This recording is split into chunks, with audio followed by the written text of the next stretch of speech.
E aqui vem o time do Mirassol pela esquerda. Reinaldo levantou, tirou a zaga, voltou. Lucas Ramon ajeitou, bateu, golaço! É gol, é gol, é gol, é gol!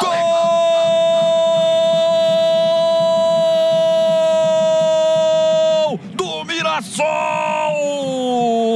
Meu coração entra em campo. Lucas Ramon, camisa 19.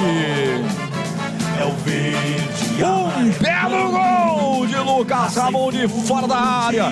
No rebote que deu a equipe do Guarani. Ele ajeita na perna direita, solta ele 3 dedos. Ela bate na trave do goleiro Fred Conte antes de entrar e morrer no fundo do gol do Guarani. Lucas Ramon não perdoa, o lateral direito marca e bota o Leão de novo na frente no Maião.